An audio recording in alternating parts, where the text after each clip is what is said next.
Hello বন্ধুরা, তোমাদের সবাইকে আবারও আমার নতুন একটা ভিডিওতে স্বাগত।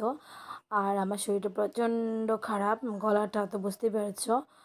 আর এখানে দেখো মেয়ে টিভি দেখছে, আর বর এখানে মাছ নিয়ে এসছে। তো রান্না তো করতেই লাগবে।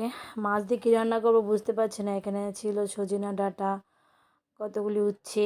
কী রান্না করবো বুঝতে পারছিলাম না। সজনা ডাঁটাগুলো অনেক দিন হয়েছে এনেছে, আর ডাঁটাগুলি কতগুলি ডাঁটাগুলি রান্না করব। সজনা ডাঁটাগুলি রান্না করব না, এখানে হচ্ছে এমনিতেই ডাঁটা মানে। তো এগুলিকে মাছ দিয়ে রান্না করব। এই দেখুন, মাছগুলিকে প্রথমে কী করেছি, হলুদ দিয়ে মেখে নিয়েছি।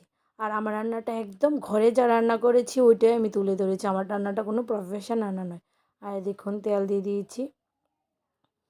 তেল দিয়ে এখন মাছগুলিকে একটু একটু করে ভেজে নেব।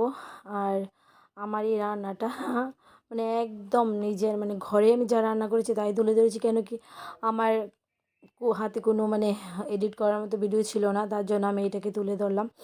তো এই দেখুন মাছগুলি একটু ভেজে নিচ্ছি। আর মানে মাছগুলিকে কী হয়, লাল লাল করে ভেজতে হয়, নাহলে আমার মেয়ে একদমই খেতে চায় না। এই দেখুন আমি একদম লাল লাল করে ভেজে নিয়েছি। আর মেয়ে তো ভাজা মাছটাই পছন্দ করে বেশি। আর আমার যেহেতু শরীর খারাপ, আমি বেশি কিছু রান্না করব না। আর আজকে ও ভ্যাকসিন নিতে যাবে, তার জন্য ওকে একটু খাইয়ে দিতে হবে। ভ্যাকসিন নিতে গেলে একটু খাইয়ে দিতে হয়। তো সকাল সকালে আমি রান্নাটা করে নিলাম। আর মাছ ভাজাগুলিকে ভেজে নিয়েছি, ভেজে এখানে রেখে দিয়েছি। আর সবজিগুলিকে ধুয়ে মানে একটা পাত্রে রেখে দিয়েছি। এই দেখুন। আর মাছ ভাজার যে তেলটা ছিল ওইটার মধ্যে আমি রান্নাটা আমার কমপ্লিট করব। আর এখানে মানে খাবার টাইম হয়ে যাচ্ছিলো, অসুস্থ, তার জন্য এখানে একটু উচ্ছে ভাজা করে নিচ্ছিলাম। আর এইভাবে উচ্ছে ভাজা করলে না আমার কাছে খেতে খুব ভালো লাগে, খুবই ভালো লাগে। এই জন্য আমি এভাবে উচ্ছে ভাজা করে নিচ্ছি।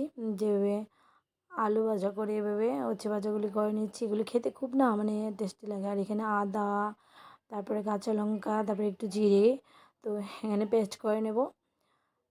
সবগুলি একটু পেস্ট করে তারপরে আমি রান্নাটা করব। আমি এমনিতেই শিলনোড়া বেটে রান্না করি। আর এখানে এই দেখুন তারা শুধু মাছ ভাজা আর ইয়ে দিয়ে উচ্ছে ভাজা দিয়ে খেয়ে নিচ্ছে। মেয়ের তো উচ্ছে ভাজা খাবে না, তো বর দুষ্টুমি করছে, কেন খাও, এগুলো তো হেলদি খাবার, কিন্তু ও খেতে নেই। দেখুন তেজপাতা ফোড়ন দিয়ে দিয়েছি। তেজপাতা ফোড়ন দিয়ে এখন পাঁচ ফোড়ন দিয়ে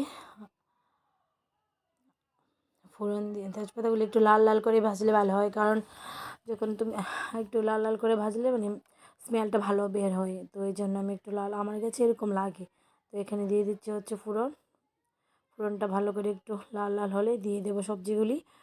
তো সবাইকে বলবো আমার ভিডিওটা দেখো, আমার ভিডিওতে লাইক করো, কমেন্টস করো, শেয়ার করো, আর আমাকে একটু সাপোর্ট করো। সবাইকে অনেক অনেক ভালোবাসা। আর শরীরটা যেহেতু খারাপ, বয়স দিতে ইচ্ছে করছিল না, কদিন যাবে শরীরটা ভীষণই খারাপ। আর এই দেখুন মশলাগুলিকে একটু দিয়ে দিয়েছি। মশলাগুলিকে একটু কষিয়ে তারপর সবজিগুলি দিয়ে দেবো। এই দেখুন। আর এই রান্নাটা আমি কারোর কাছ থেকে শিখিনি, মানে একদম নিজের মানে ইচ্ছা, একদম নিজের ইচ্ছাতে আমার রান্নাটা। এই দেখুন ডাঁটাগুলিকে একটু ভালো করে আলু আর ডাঁটাগুলিকে একটু ভালো করে ভেজে তারপরে এগুলো ঢাকা দিয়ে দেবো। এই দেখুন ঢাকা দিয়ে দিয়েছি। এখন ঢাকা দিয়ে তারপরে একটু ঢাকনাটা তুলে তারপর আবার একটু নেড়ে চেড়ে দেবো। এই দেখুন নেড়ে চেড়ে দিয়েছি, আবার একটু ঢাকা দিয়ে আমার ঢাকনার মধ্যে না প্রায় 80% মতো এগুলি সেদ্ধ হয়ে যাবে। তারপরে আমি ঝোল দিয়ে দেবো, মানে জলটা দিয়ে দেবো। এই দেখুন ঢাকার মধ্যে প্রায় সেদ্ধ হয়ে গেছে। তো আমি এখন জলটা দিয়ে দিয়েছি। জলটা দিয়ে তারপরে এখন আবার এগুলিকে একটু ঢেকে তারপরে 5-10 মিনিটের মতো ঢেকে রাখবো। রেখে তারপরে এগুলিকে রান্না করব। তো সবাইকে বলবো সবাই ভালো থেকো।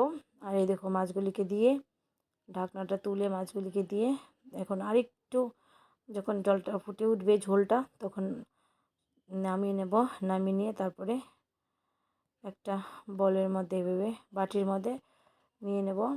এই দেখুন আমার ফাইনালি আমার মাছ আর ডাঁটা আলুর সবজিটা কীরকম হয়েছে বলবে।